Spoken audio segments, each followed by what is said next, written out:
கர்த்தருக்குள் பிரியமானவர்களே, ஜூன் 24 இன்றைய பனித்துளிகளின் தலைப்பானது வேத வசனம் நிலைத்து நிற்கும். வசனம் 2 தீமோத்தேயு 3வது அதிகாரம் 1வது வசனம். மேலும் கடைசி நாட்களில் கொடிய காலங்கள் வருமென்று அறிவாயாக.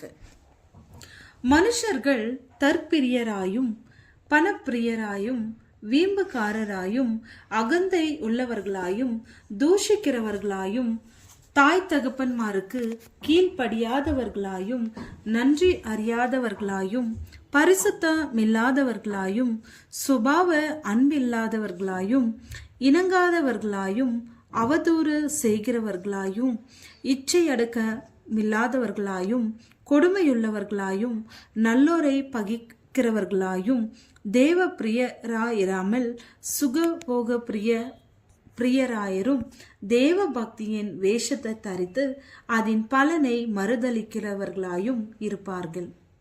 இப்படிப்பட்டவர்களை நீ விட்டு விலகு. இப்படிப்பட்ட ஜனங்களே ஆபத்து காலத்தில் சமாதானம் பாதுகாப்பு என வேண்டிக் கொள்ளுவார்கள். தங்கள் இருதயத்தை பாதுகாப்பு உண்டு என தாளாட்டி ஆபத்து இல்லை என கனவு காண்பார்கள். இப்படி வெறுமனே இருப்பதை உணர்ந்த பின் மற்றவர்களிடம் தங்கள் குறையை நீக்க கேட்பார்கள்.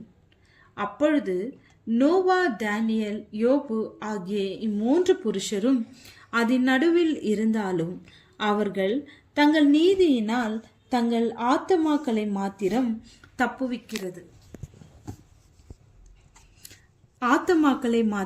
தப்புவிப்பார்கள் என்று கர்த்தராகிய ஆண்டவர் சொல்லுகிறார் என்று வேதம் சொல்லுகிறது. ஏனென்றால் அவர்கள் ஆரோக்கியமான உபதேசத்தை பொறுக்க மனதில்லாமல் செவி தினவுள்ளவர்களாகி தங்கள் சுய இச்சைகளுக்கேற்ற போதகர்களை தங்களுக்கு திரளாக சேர்த்துக்கொண்டு சத்தியத்துக்கு செவியை விலக்கி கட்டுக்கதைகளுக்கு சாய்ந்து போகும் காலம் வரும். நீயோ எல்லாவற்றிலும் மன தெளிவுள்ளவனாயிரு. தீங்கு அனுபவி. சுவிசேஷகனுடைய வேலையை செய். உன் ஊழியத்தை நிறைவேற்று. இயேசு அவர்களுக்கு பிரதியுத்தரமாக, ஒருவனும் உங்களை வஞ்சியாதபடிக்கு எச்சரிக்கையாயிருங்கள். ஏனெனில் அநேகர் வந்து என் நாமத்தை தரித்து கொண்டு நானே கிறிஸ்து என்று சொல்லி அநேகரை வஞ்சிப்பார்கள். யுத்தங்களின் செய்திகளையும் கேள்விப்படுவீர்கள்.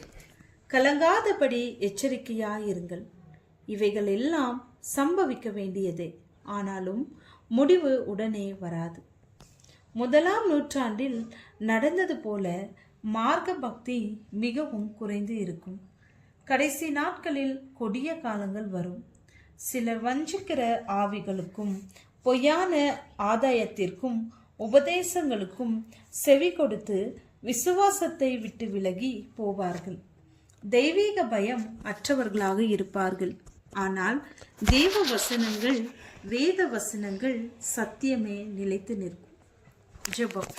தேவனே, வஞ்சிக்கும் ஆவிக்கு எச்சரிக்கையாயிருந்து அனுதினமும் வசனங்களை ஆழ்ந்து படிக்க உதவி அருளும்.